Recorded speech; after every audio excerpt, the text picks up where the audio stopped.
اور ایک اور سبب میرے دوستو، اللہ کے نبی صلی اللہ علیہ وسلم نے ارشاد فرمایا، وہ ہے اپنی کمائی کا ایک حصہ اللہ کی راہ میں خرچ کرنا۔ روزی ہر ایک کا مسئلہ ہے، لیکن اللہ قرآن میں فرما رہے قل ان ربی یبسط الرزق لمن یشاء ویقدر، اللہ جس کے لیے چاہے روزی کو وسیع کرتے ہیں اور جس کے لیے چاہتے ہیں تنگ کر دیتے ہیں۔ لیکن اکثر لوگ نہیں جانتے اس مسئلے کو، اکثر لوگ نہیں جانتے۔ هل من خالق غیر اللہ یرزقکم من السماء والارض، کیا اللہ کے علاوہ کوئی ہے خالق جو تمہیں روزی عطا کرے، آسمانوں سے عطا کرے، زمین سے عطا کرے؟ اس خالق کی راہ میں دینا، اس مالک کی راہ میں دینا جو کہتا ہے کہ یہ قرض ہے، میرے اوپر قرض ہے، میں تمہیں بڑھا چڑھا کر دوں گا۔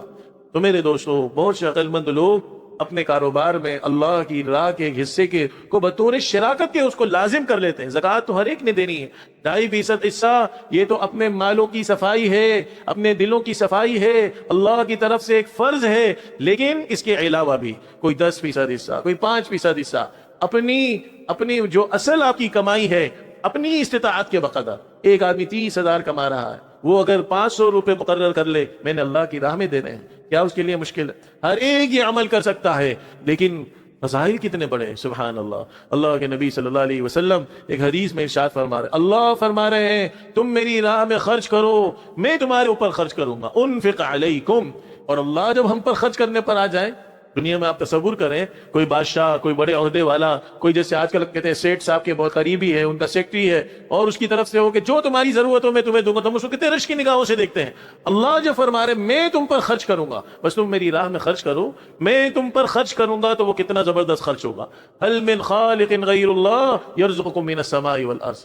تو میرے دوستو، آپ علیہ السلام حضرت بلال سے فرما رہے، اے بلال انفق یا بلال ولا تخش من ذی العرش خلالا، اے بلال خرچ کر اور عرش والے سے تنگی کا خوف مت کر، عرش والے سے تنگی کا خوف مت کر۔ جو عرش کا مالک ہے، جو کرسی کا مالک ہے، جو ساتوں آسمانوں اور زمین کا مالک ہے، ام من شیء الا عندنا خزائنہ، جس کے پاس ہر چیز کے خزانے ہیں، اس سے تنگی کا معاملہ مت کرو، تنگی کا خوف مت کرو۔ روزانہ حدیث پاک میں آتا، صبح صبح 2 فرشتے دعا کرتے ہیں۔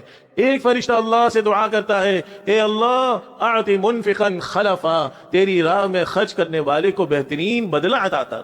اور دوسرا فرشتہ دعا کرتا ہے، اے اللہ اعط ممسکا تلفا، روک کر رکھنے والے کا مال تو برباد کر دے۔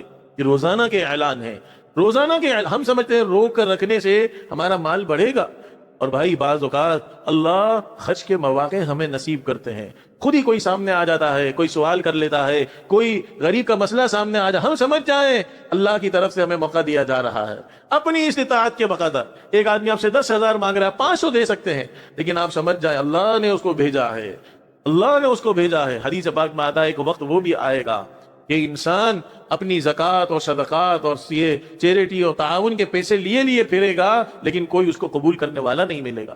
تو یہ بھی نعمت ہے، ایسے لوگوں کا وجود، یہ ان کے لیے بھی امتحان ہے، ہمارے لیے بھی امتحان ہے۔ تو بھائی اللہ کی راہ میں خرچ کرنا، کسی بھی صدقہ جاریہ کے کاموں میں، مسجد کے کاموں میں، جہاں جہاں غریبوں کے کاموں میں ہمیں موقع ملتا چلا جائے، تھوڑا تھوڑا، بہترین طریقہ اس کا یہ ہے کہ ایک مقدار اس کی مقرر کر لی جائے۔